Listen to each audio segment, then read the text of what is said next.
We start, Caro, with you and the bombshell of the Brisbane Lions with Lachie Neale reportedly requesting a trade last night. Yeah, that's certainly not a beat-up, Craig. It was a complete bombshell. It was a bombshell to Brisbane. And disappointing, I think, for the Lions that when the tweet went out last night and Channel 7 Brisbane broke the story, that there was no refuting it at all or no contact from Lachie Neale. Disappointing for the club. He fronted up finally to the club today when they asked him to come in.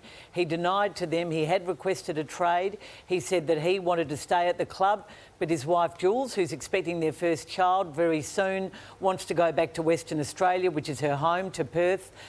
Whenever you hear players talking about their wives being the reason and managers bluing with managers, as I think there's been a bit of interaction behind the scenes with TLA, the management group, I get suspicious, I must say, Matthew, and I honestly think he's done the wrong thing by the Brisbane Lions, Lachie Neale, to drop it on them at this time, to make this terrible announcement at a time when the club is emotionally on its knees after a heartbreaking loss, and 3 years into a 5-year deal that is probably front-ended. I mean, I just don't think he's done the right thing by the club at all. Well, you just wonder too, had they won that final by a point, would this all have come out leading into a big preliminary final? So they're probably fortunate in the sense that they, not the fortunate because they'd love to be still going, but the distraction this could have caused on the eve of preliminary final. It was a shock when he left Fremantle. It's now a shock when he left Brisbane. It's just proven to me, though, players don't care anymore. Back when, it was a long time ago when Kane and I were finishing up, but you felt like if you had a contract, you'd honour it. Whereas the players these days will just do what they want to do. It's more of a business than ever before, Cara. Kane, it's all very well to say that clubs can do this to players and throw them on the scrap heap, but this is a big-name player who signed a 5-year deal and committed to the club. I don't think it's any way for Lachie Neale to be doing business. I tend to agree with you, Caro. Yeah, I was shocked by, maybe one of the shockedest I've been at a trade story is this. And what will be interesting is how Fremantle deal with this. They can't get sucked into paying whatever is necessary and what Brisbane demand for these reasons, because he's now 28 years of age, injury is starting to become a factor, and his form's dropped off. Yes, it was coming from an extraordinary base where he won the Brownlow medal, and with his lack of pre-season, that interruption, he hasn't been the player that he was last year. But Hutchie, what warning would you give to the Fremantle Dockers in this situation? Well, interestingly, this is the second time in 3 years that he's requested or is requesting a trade that's emerged by the television news before his own club's heard about it. I don't think it's the worst thing for Brisbane to lose him, Lordo, because I think Brisbane, he's been worth his while. He's won a Brownlow medal, but at $800,000 or that type of money, what could Brisbane get in the door?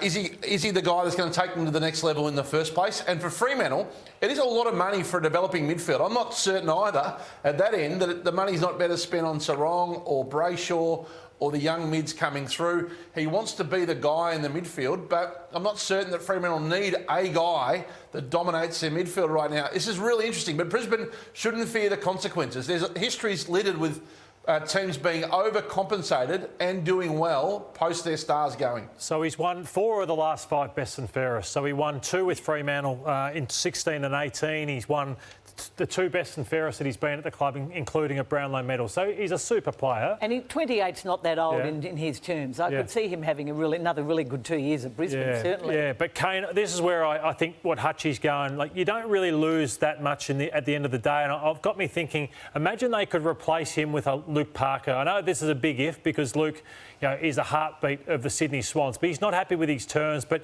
imagine they got Luke Parker for nothing and then could walk through potentially a first rounder, second rounder to go with the 2 they've already got. That would put him in an amazing position and win out of this trade. It's not disastrous for Brisbane at all because they've got him contracted. So if there's a deal that they don't like, they can hold him to that contract. Absolutely they can. There's examples of that happening. I think Ryan O'Keefe at the Swans, it's rare, but it can happen. And for Fremantle, I would definitely pursue it, because you're getting Lachie Neale, and if it's pick 6, the pick they get for Chera, you don't know what that pick's going to be. Some of these draftees haven't played for 2 years, but I was interested in these quotes when he did join the Lions and when he was a part of that team. There's no egos in there. He's talking about the midfield. It's been really easy to work with everyone. Now, a lot of people took that Caro, as a shot at their superstar captain, Nat Fyfe. Yep. So if Fremantle do Absolutely. go down that path, it'll be fascinating to see how he fits back into a midfield that has largely moved on from the veterans. Walters doesn't play in there much. Fyfe doesn't spend as much time Monday, and they've prioritised youth. So can he fit straight back in? Because Lauder, I'm not sure he plays another position like Mundy and Fyfe and Walters can. Well, it got me thinking about what Fremantle. So we've spoken about Brisbane potentially, how they can rebound hard through trading, free agency, the draft. But also had me think, OK, Neale joins Sarong and Brayshaw. I think what they lack is a forward. And it had me think with Nathan Fyfe. And I thought to myself, could Nathan Fyfe, in the latter part of his career, be what James Hird was to Western? I think he's got the marking power to do this, to float in from the side, kick big goals.